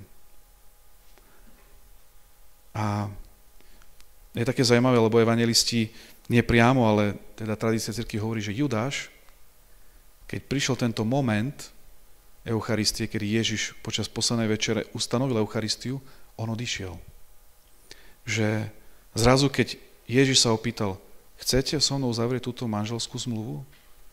Chcete sa pre mňa rozhodnúť? Tak Judáš drhol. Apoštoli to urobili, aj keď ešte netušili úplne, ale v tej dôvere v Ježiša to urobili. Čiže veľakrát aj v dnešnej dobe, trošku tak odbočím, majú ľudia strach sa rozhodnúť pre niečo. Keď už príde do tuého, máme sa rozhodnúť, tak utečie človek, nerozhodne sa. A to robil Judáš. Nerozhodnosť je najväčším problémom človeka. Nerozhodnosť. Nerobí ten krok. Boh nás pozýva sa rozhodnúť. Čiže toto sa deje na Golgote vo chvíli, keď kňaz premieňa telo a krv na Pána Ježiša. A veľmi pekne to je aj znázornené v tom, že kňaz má telo Ježiša v míske a krv Krista v kalichu. Čiže sú oddelené. To znamená, že to je moment, keď Ježiš zomiera, obetuje sa za nás na kríži. Lebo vieme, že keď krv opustí telo, tak nastáva smrť. Preto aj symbolicky teda je v míske oddelené telo a krv. Čiže my reálne teda sme na tej Golgote a skrze aj to, že sú na dvoch miestach, ako keby telo a krv, môžeme vidieť, že nastáva tá smrť Ježiša, to obetovanie Ježiša na kríži. Že krv a telo sú oddelené. Potom nasleduje modlitba Otčenáš, modlitba Pána. To už len tak rýchlo poviem, lebo o modlitbe Otčenáš to je prednáška sama o sebe, ale že je také veľmi pekné pre kňazov, veľa kňazov to nevie, ale ani ja som to nevedel, kým som neprišiel do Ríma, takže to už môžem frajerovať. Ale počas modlitby Pána sa veľmi povzbudzuje, aby kňazi, ľudia to nemôžu robiť, lebo sú ďaleko, ale aby kňaz pozeral na hostiu počas celého modlitby Otčenáš. A to práve preto, že Ježiš povedal, kto vidí mňa, vidí Otca. Čiže ja keď pozerám počas Otčenáša na hostiu, čo je Ježiš, vidím Otca. Preto kňazi, je aj tam tak poznámke, aj keď teraz to nie je v Misáli, ale bolo, že kňaz sa mal počas modlitby Pána Otčenáš pozerať na hostiu. Celý čas, od začiatku do konca. Že nie hoci kde, ale pozerať, sústrediť sa, že ja teraz pozerám na Krista a keď vidím jeho, vidím Otca. A nikdy to nie je tak silné, v nejakom momente ako práve počas modlitby Otčenáš, ktorú nás naučil náš Pán. Hej. Čiže my si toto tak môžeme uvedomať, že vidím Krista, môžeme pozerať na kríž počas modlitby Otčenáš. Že keď pozerám na Ježiša, vidím, ako povedal Ježiš, kto vidí Ježiša, vidí Otca. Hej. A uvedomuje si to. Že toto je modlitba Otčenáš, ktorú inak keď sa apoštoli videli Ježiša sa modliť, tak prišli za ním a povedali, Pane, nauč nás modliť sa. A Ježiš ich naučí Otčenáš. Keď videli Ježiša sa modliť, tak to je také, že normálne, že a ja sa chcem tak modliť. To čo je? Čo to Ježiš sa modlí? Veď pozrite na toho Ježiša, že on keď sa modlí, tak to je jak v inom svete. A ja chcem sa tak modliť. A Ježiš povie, dobre, tak poďte. Otčenáš. A ide. Čiže Tam o očenáši sa dá rozímať veľmi veľa, už len si to uvedomenie, že keď sa modlím očenáš, čo sa v tej chvíli deje. Ale to je iná prednáška. Potom nasleduje znak pokoja, kedy si podávame ruky. Tu len na také doplnenie, lebo my sme rímska liturgia, ako som vám spomínal, sme jediná liturgia na svete, byzantské, arménske, východné, všelijaké, majú znak pokoja inokedy, v inej časti liturgie svätej omše. Viete, v ktorej? Keď je obetovanie, keď sa prinášajú dary. Oni vychádzajú z Božieho slova, ktorý Ježiš povedal, že ak si ty prinášaš dar na oltár a spomenieš si, že máš niečo proti svojmu, nechaj svoj dar tam a chod sa zmieriť so svojím bratom. Tak oni vtedy, keď sa prinášajú obetné dary, hovoria, vtedy si podajte ruky, aby ste sa zmierili, skôr ako ideš obetovať. To je veľmi pekné. A my sme jediná liturgia, ktorá to znak pokoja má až teraz, keď už sa obetovalo, keď už je na kríži. Lebo u nás má iný charakter. U nás to zmierenie je ukonkajúcnosti, čo som spomínal. Ale toto, znak pokoja, má charakter, že Ježiš, ktorý je pokoj, dáva tento pokoj svojej cirkvi. Čiže to nie je, to podávanie si ruky, to nie je iba o tom, že sa idem zmieriť, že tak sa nehnevajme. Ale to je o tom, že ja ti chcem odovzdať Ježišov pokoj. Ja ti chcem odovzdať Ježišovú lásku.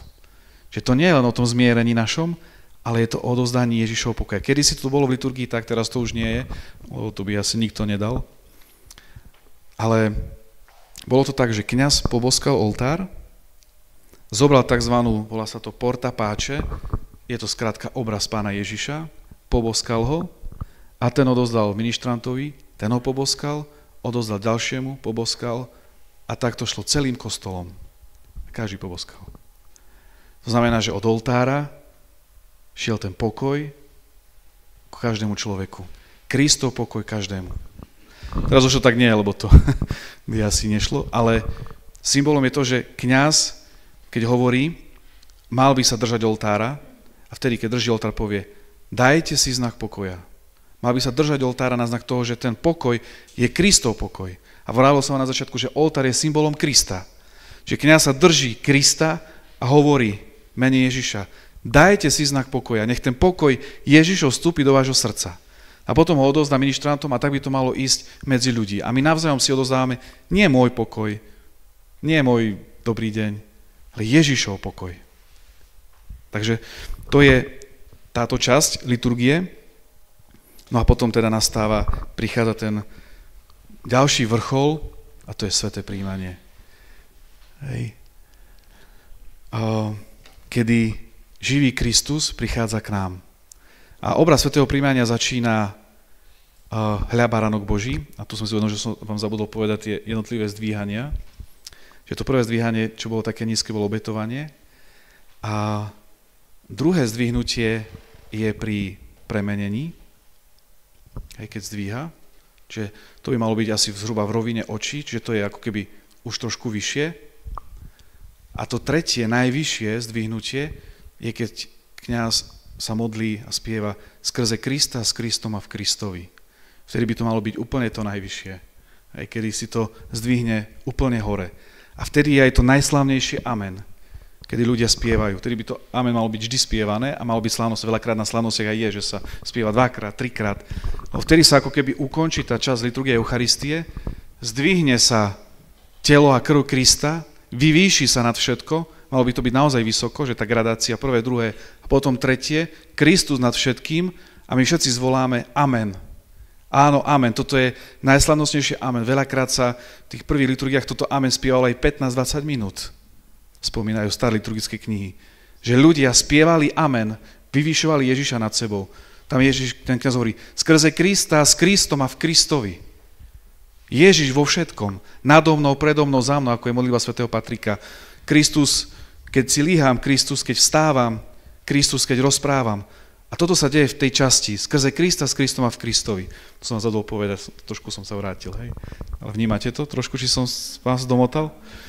Čiže toto, tedy kňaz to zdvihne, vyvýši Krista, my tým amen slávnostným, bez prestania sa prihlasujeme ku Ježišovi. Vyvyšujeme Ježiša nad všetkým v našom živote. Hej, potom nasleduje teda očenáš, ktorý som spomínal, znak pokoja.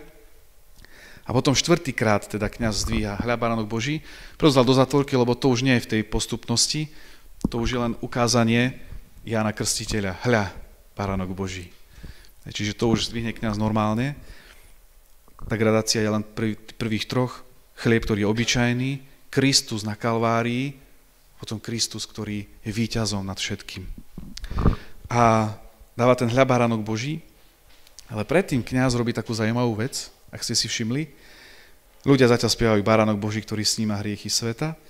A kňaz sa tak skloní, zoberie do rúk hostiu, mal by ju teda zdvihnúť nad kalich a rozlomiť. Rozlomí. A to je symbol toho, čo sa deje, že Ježiš teda zomrel na Kalvárii a prichádza moment, kedy pukne skála hrobu a z mŕtvych stalý Kristus stáva. Preto aj hostia má tvár ako keby toho kruha.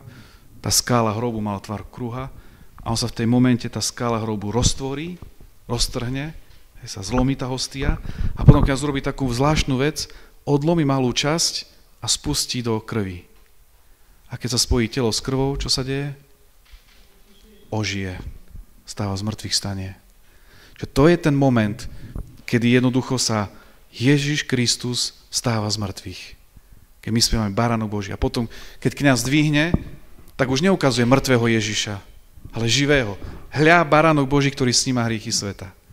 Lebo to je už moment skriesený, to už je Ježiš skriesený. Vstal z hrobu, vyšiel, telo sa spojilo s krvou. Ježiš vstal z mŕtvych. A preto my prijímame živého Krista, nie mŕtvého.